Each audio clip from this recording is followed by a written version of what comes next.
Early voting begins tomorrow. Along with the local issues, voters must decide on some statewide propositions. One amendment ballot would insert into the Texas Bill of Rights a guarantee that Texans have the right to hunt, fish, and harvest wildlife.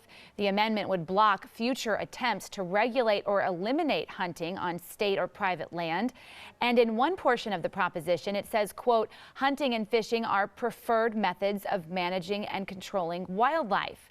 So do we need constitutional protection for hunting and fishing here in Texas? That's our topic this half hour. We want to hear from you on our Fox 26 Facebook page. You can also weigh in on Twitter. Be sure to use the hashtag Fox26forlife. Joining us live in the newsroom is our panel led by our senior legal analyst, Chris Tritico, our news analyst, Mustafa Tamiz, and public policy analyst, Jackie Bally. Good morning again, guys. Good morning. Well, hunting and fishing, that's just about as Texan as you can get. So why do we need constitutional protection for it? I can't tell you, Sally, how happy I am the legislature took the time, the effort, and the energy to put into the Texas Constitution, right next to the right to remain silent, the right to hunt and fish. It's been too long that we haven't had this right in the state of Texas, because everyone is attacking our right to hunt and fish. Jackie Bally, it's been a struggle for 150 years to keep our right to hunt and fish. Okay. You're hilarious.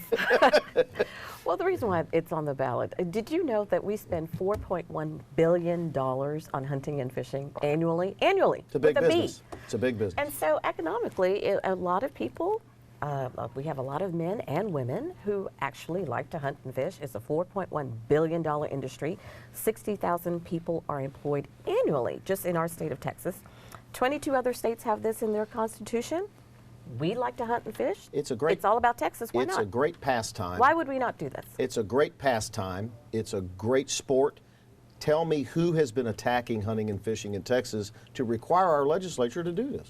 I don't know who's been attacking Texas, but the gentleman who did propose this amendment, amendment to the Constitution, did state that there are groups that have been attacking the right in other states. And that's why he has proposed it for Texas, to make sure that Texans are protected. What about this? I can't remember the author's name, but he said that he wanted to prevent people from coming in and attacking the Second Amendment. Look, I don't know. Usually, we have 5,000 elected officials in the state of Texas. Harris County has the longest ballot in the United States. And so when people see these type of things that really doesn't make a whole lot of sense, it goes back to your confidence in government, because what we hate to find out years later, that there's some provision in here that protects someone's land rights on water or something else, and we all voted so that someone else can profit from it. And a lot of these things that come out that look completely innocuous, they're not. They usually have something in it that nobody's really figured out yet, and it'll take years before we actually find out what's buried in it. And before we move on to another proposition, it seems short-sighted to me to embody in the Texas Constitution that the primary means for controlling wildlife population is hunting and fishing, and taking away from the Texas Parks and Wildlife Department that responsibility, which is a huge responsibility. I think he was stating as one of his reasons for why he was proposing this amendment was to control the wildlife environment. And there's some argument to that. But I think, again, with the dollars that I just told you about, there is reasoning behind that. People are actively engaged in our state in hunting. Oh, and absolutely. fishing. And so I think that dollar figure alone will get people's attention.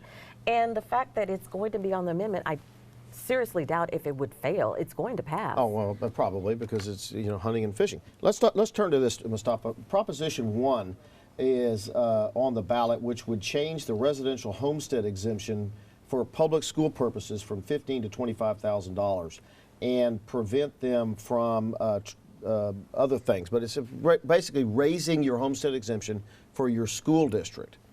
The opponents say it's only going to give about $125 a year per home per person, and the school district can then raise the value to get past that. Well, I think this is an important aspect that we have to understand, because we are underfunding our schools, and so you put one more thing out there as a tool, and I think voters need to look into this proposition probably more so than the hunting and the fishing one. What about this? Is this just a feel-good measure by the legislature? It's only $125 per household. The school district can raise the values to make up the $125, and you get nothing. It may be a feel good for some, but that small amount that we're talking about is actually quite measurable. It could be a meal for some. Exactly, and so we may see it as feel good, but it's actually a very positive measure. Right. And I think it's a step moving forward in the right direction. I do concur with the statement my colleague just made. We need to focus on our schools. I think our legislature has made that one of its main priorities this last session, and it will continue to be. And I think we'll see more measures trying to help our school districts. We're almost out of time, but I'll talk about Proposition 3, which would change the state constitutional requirement that elected officials, statewide officials, live in Austin. And so you could be elected out of McAllen, not live in Austin, and have to travel back and forth. Is that a good deal? I know we have different viewpoints on this. I see no problem with my elected official living in Sugar Land and flying back to Austin to perform his or her duties. I don't see a problem with that. The purpose of the amendment, of course, we were riding horses then, was to make sure that you spent most of your time in Austin doing your job. Yeah. Well, I mean, you have email, you have conference calls, you can fly in. I think the times are different. And I think we do need to make things easier on public officials because we want their service and we want people to participate. We're going to leave it right there. We'll be back in the next hour with two of the candidates for mayor. Yes, we look forward to hearing from them. We've invited all of our candidates on our Sunday show, and we'll hear from two of them today. So we'll check back with you guys in the 7 o'clock hour. Thanks so much. Let's send it over to Lindsay now.